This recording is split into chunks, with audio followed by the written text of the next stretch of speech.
Déjeme saludar con mucho gusto a Michael Chamberlain, por supuesto, analista, activista, para platicar con él sobre este tema del fentanilo y cómo se criminaliza muchas veces a las personas que están del otro lado de la frontera. Mi querido Michael, ¿cómo estás?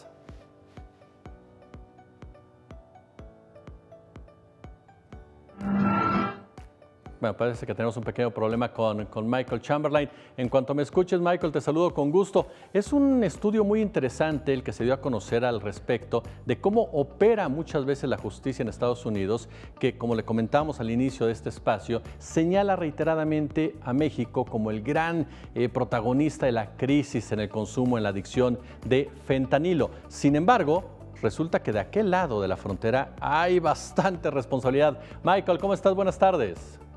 Hola Jesús, ahora sí, ¿me escuchas? Sí. Te escucho perfectamente, querido. Un gusto saludarte como siempre. Igualmente, un gusto saludarte. Oye, la criminalización de la mal llamada guerra contra las drogas forma parte de esta misma agenda, de esta misma narrativa por parte de la autoridad norteamericana, de la prensa norteamericana incluso, cuando hablamos precisamente de la producción y consumo de fentanilo de aquel lado de la frontera.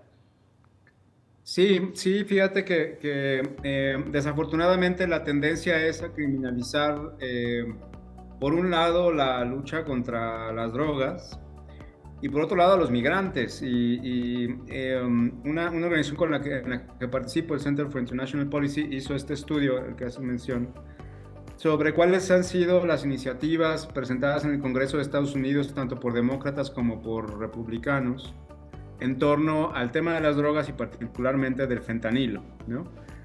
Y lo que descubre es que en su gran mayoría las propuestas legislativas están enfocadas a castigar el tráfico de droga y el consumo de droga, y están también dispuestas a cerrar las fronteras porque creen que los migrantes son los que traen estos grandes males a los Estados Unidos. Y son muy pocas las voces que atienden más bien a las causas, como la corrupción, la impunidad, el uso desmedido de drogas, más desde una perspectiva de salud, con poca comprensión del fenómeno, ¿no? Y en este estudio hay un dato interesante que vale la pena resaltar, porque hay un informe que presenta la Border Patrol al Congreso de Estados Unidos, donde señala que entre 2016 y 2020 tuvieron más de 3.500 detenciones de personas que cruzaban la frontera con droga. Y ellos mismos dicen que el 90% de estas personas eran ciudadanos norteamericanos, ¿no?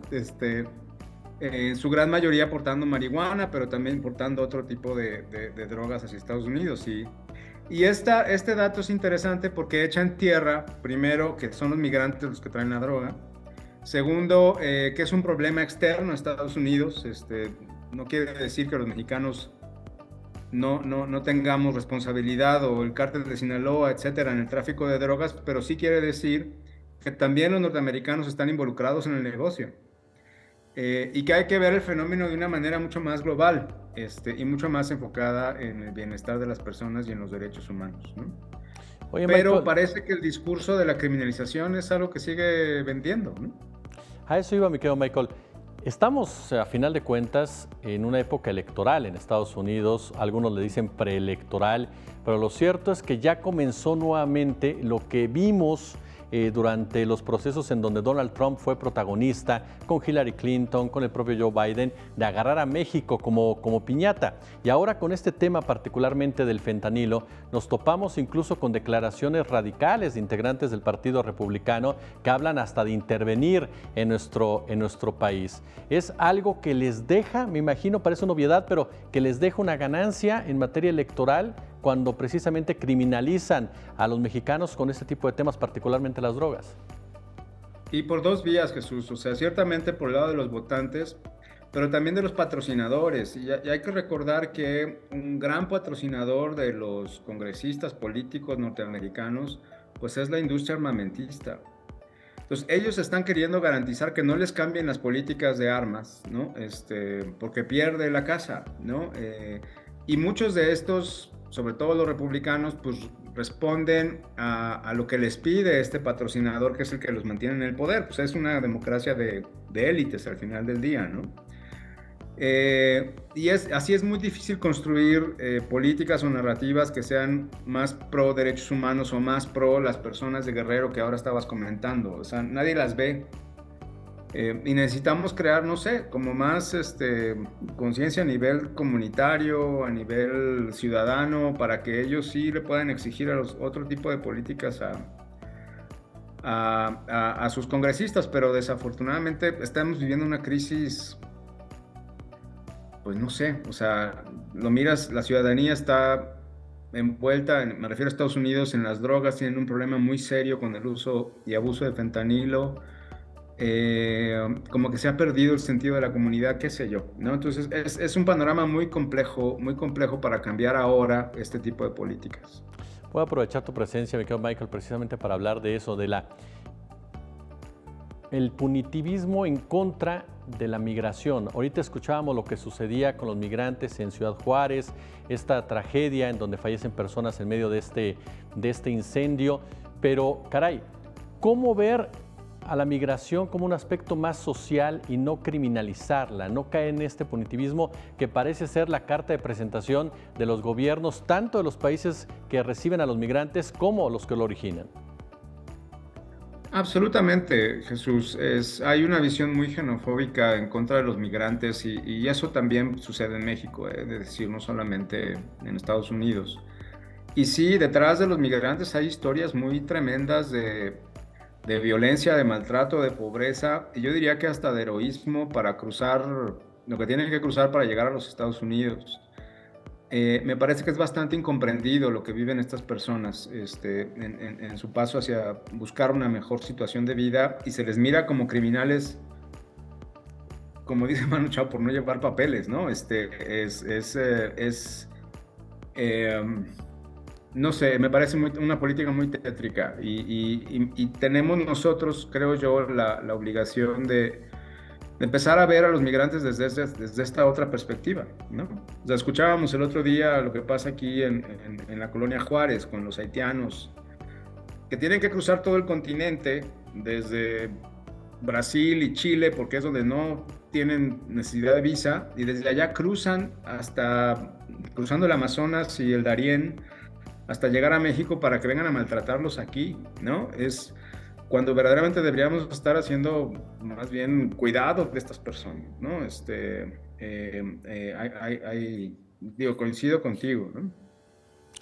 Quiero retomar un poco el punto del fentanilo, el consumo interno, mi querido Michael. Ya hablábamos precisamente quiénes son los que lo están trasladando, en su mayoría son personas de nacionalidad estadounidense, y hace un momento hablábamos de esta, a final de cuentas, élite gobernante. ¿Qué responsabilidad tiene la industria farmacéutica en el origen precisamente de esta crisis, de la adicción a este opioide?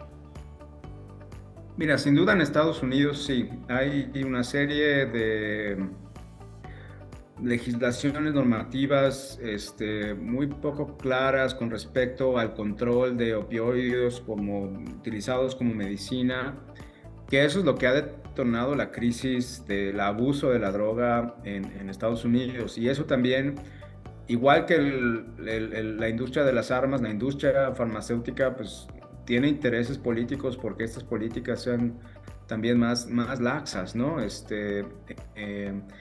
Y yo creo que particularmente en Estados Unidos se han embaucado en este circuito, en esta espiral de abuso de droga, y pasan de una droga a otra justo por esta falta de regulaciones, y esto obliga eventualmente al uso ilegal y al tráfico ilegal, porque hay una demanda al final del día, ¿no?